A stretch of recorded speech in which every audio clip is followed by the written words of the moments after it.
Saat Chu Yueli berbicara, dia menatap Qin Chen dengan penuh kasih, matanya beriak hingga meregang menjadi benang. Awalnya, dia hanya penasaran untuk berinvestasi di Qin Chen, tetapi setelah mengalami begitu banyak hal, kekuatan Qin Chen telah meninggalkan kesan yang tak terhapuskan di hatinya. Siapa yang tidak menyukai seorang jenius yang tiada taranya, makhluk tak terkalahkan yang harus cantik dan kuat. Selama percakapan, aromanya masih melekat, dan kain kasa di bahunya perlahan terlepas, memperlihatkan kulitnya yang putih dan halus. Bahkan ada jurang dalam yang muncul di bawah tulang selangkanya, yang membuat mata orang terpesona. Qin Chen, begitu dia mengangkat tangannya, kekuatan tak terlihat memenuhi udara, dan kain kasa Chu Yueli kembali ke atas tulang selangkanya. Paviliun Master Chu, mari kita bicara bisnis. Citra orang ini harus dijaga dengan baik, kata Qin Chen tanpa berkata-kata. Chu Yueli tertegun, dengan sedikit keluhan dan rasa kasihan di antara alisnya. Tuan, apakah Anda meremehkan keluarga budak? Dia mendekati Qin Chen, menghembuskan napas seperti biru, dan berkata dengan sedih, Tuan, Anda tidak melakukannya, tahukah kamu?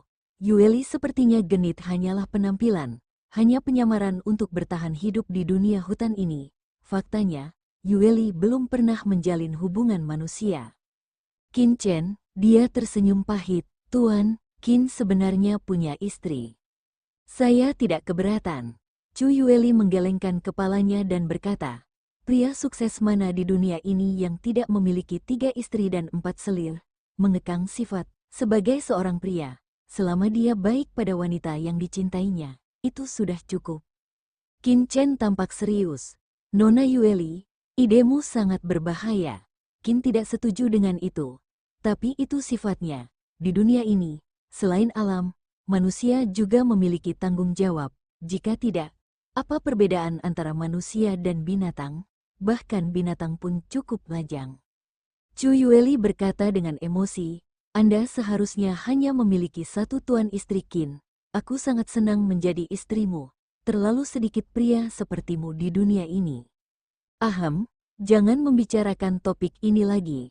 Qin Chen buru-buru mengeluarkan harta karun luar angkasa. Paviliun Tuan Chu, tolong jual lebih banyak barang ini di paviliun abadi. Tersenyum, yakinlah, Tuan Qin, saya akan menjual barang-barang ini sesegera mungkin. Sekarang Yueli telah meningkatkan kultivasinya. Setelah dia kembali untuk melaporkan tugasnya, keluarganya pasti akan memberikan lebih banyak dukungan. Saat itu, dia dapat menjualnya ke seluruh alam semesta. Saya khawatir sebentar lagi akan terjual habis. Kalau begitu tunggu kabar baik dari Paviliun Master Chu, kata Qin Chen sambil tersenyum. Tuan Qin, maukah kamu lebih memikirkan Yueli? Chu Yueli mendekati Qin Chen dan berkata dengan tatapan menawan. Qin Chen terdiam dan berkata dengan tenang, Saroye, sampai jumpa. Jejak kekecewaan muncul jauh di mata Chu Yueli. Jika Tuan Qin berubah pikiran, dia bisa memberitahu Yueli. Keluarga Yueli ada di paviliun abadi, jadi itu di paviliun abadi, juga cukup terkemuka. Chu Yueli menyelesaikan kata-katanya dan berbalik untuk pergi. Tuan, dengan desir suara, Saroye muncul di depan Qin Chen. Melihat Chu Yueli yang tampak sedikit sedih saat dia pergi, dia menggaruk kepalanya dan bertanya dengan ragu, Tuan, ada apa dengan Paviliun Master Chu?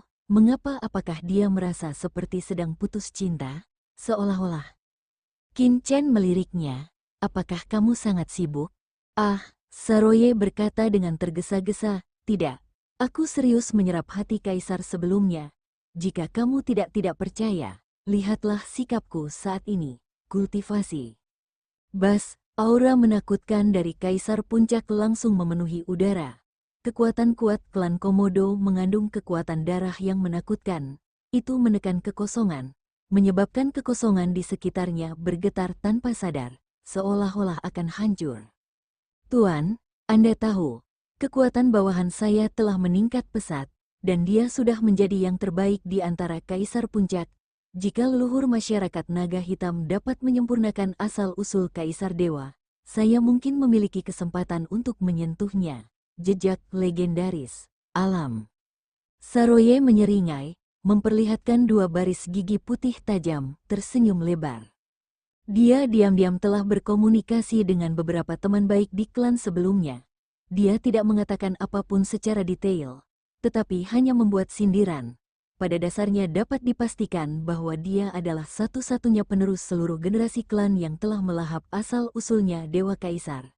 Yang lain beberapa bahkan belum sempat mencicipi asal-usul mendiang Kaisar.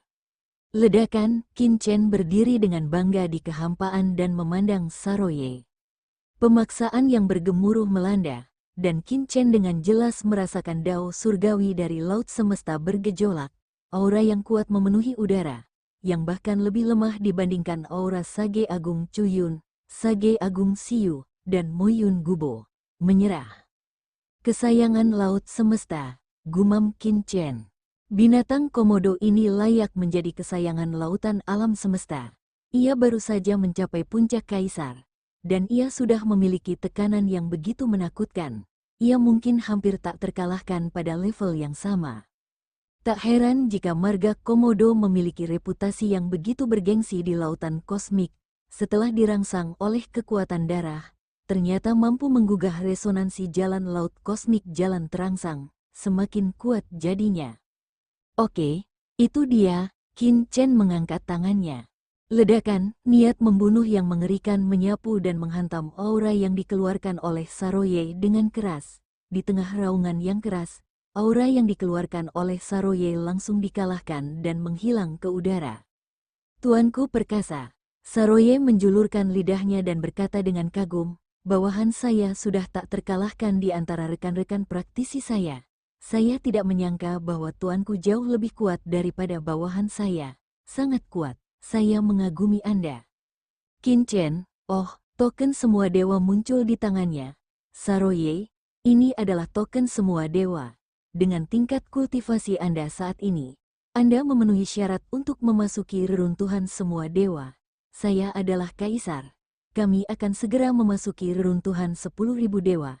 Dan hanya akan ada satu klon yang tersisa di sini. Anda dapat memilih sendiri apakah Anda ingin pergi ke reruntuhan 10.000 dewa bersamaku, tinggallah di sini di kota Nanyuan, atau kembali ke klan. Saroye berseru, Tuan. Bawahanku bersedia mengikutimu ke reruntuhan 10.000 dewa. Qin Chen mengerutkan kening, dengan ekspresi serius. Pikirkan baik-baik, reruntuhan 10.000 dewa penuh dengan bahaya, dan aku mungkin tidak bisa melindungimu. Terlebih lagi, dengan kekuatan klan Komodomu, tidak akan sulit untuk mendapatkannya. Anda mendapat tempat di reruntuhan 10.000 dewa di masa depan. Anda bisa menunggu sampai budidaya Anda menjadi lebih maju dan kemudian mengikuti pengaturan klan untuk memasuki reruntuhan 10.000 dewa. Reruntuhan para dewa memiliki banyak peluang, tetapi juga penuh bahaya, dan bahkan ada kaisar dewa yang kuat. Qin Chen juga tidak berani menjamin keselamatan Saroye. Saroye terlihat serius dan berkata, Tuan, tolong berhenti bicara. Ini adalah hasil pertimbangan yang cermat dari bawahan saya. Jika saya tidak pergi, siapa yang akan menjaga dan melayani Anda?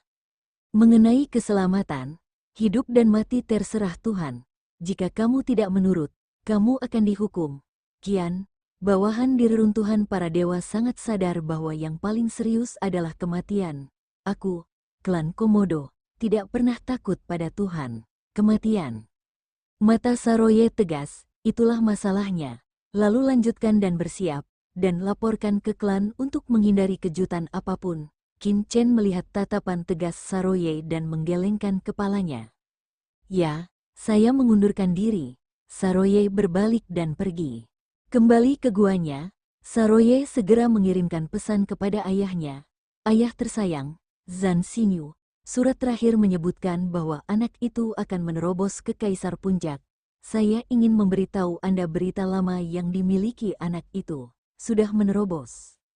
Pada saat yang sama, saya harus memberitahu Anda kabar buruk. Anak itu harus kembali lagi nanti untuk mewarisi aset seluruh klan.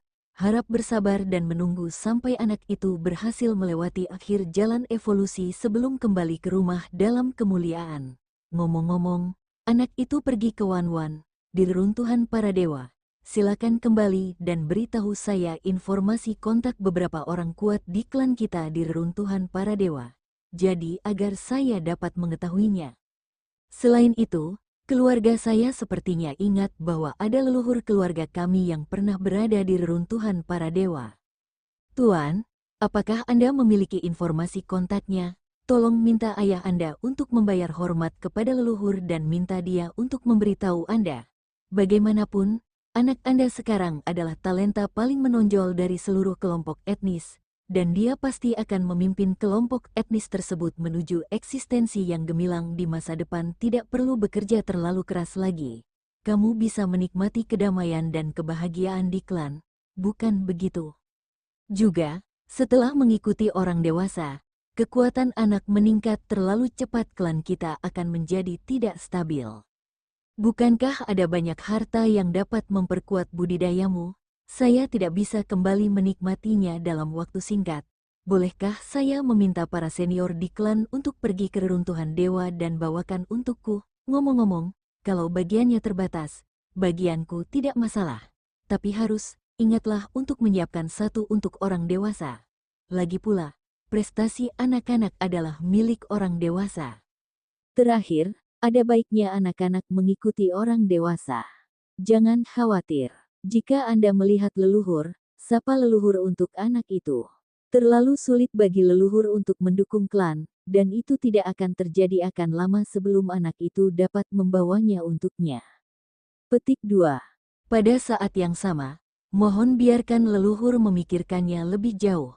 Setelah anak itu menjadi makhluk pertama dalam klan yang mencapai ujung jalan evolusi di era belakangan ini, harta macam apa yang harus dia persiapkan untuk anak itu? Dia harus mempersiapkannya sejak dini. Lagi pula, jika Anda mengikuti orang dewasa, anak itu bisa menerobos kapan saja.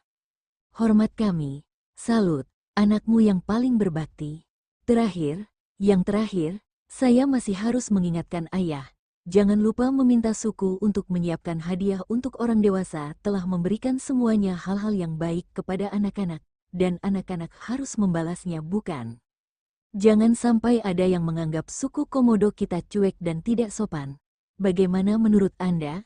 Tidak apa-apa jika Anda tidak tahu malu, tapi sebagai pemimpin masa depan sukunya, kamu tidak boleh mendapat berita negatif apapun agar tidak merusak wajah suku kami. Saroye buru-buru menghentikan interogasi. Transmisi jarak jauh kosmik Si memiliki batasan kata, jadi saya tidak bisa mengatakannya lagi. Saroye berhenti dengan tergesa-gesa. Setelah menyampaikan isinya, Saroye bertepuk tangan dan berkata, "Hei, anggap saja ini sehari, Pak. Saya tidak tahu. Mengikutinya adalah kesempatan terbesar saya. Apalagi reruntuhan para dewa. Meskipun itu adalah gunung, pedang dan lautan api, aku harus mengikutinya. Pergi." Sementara Saroye bersiap-siap, berdengung, sebuah kekuatan tak terlihat diam-diam turun ke kota Nani.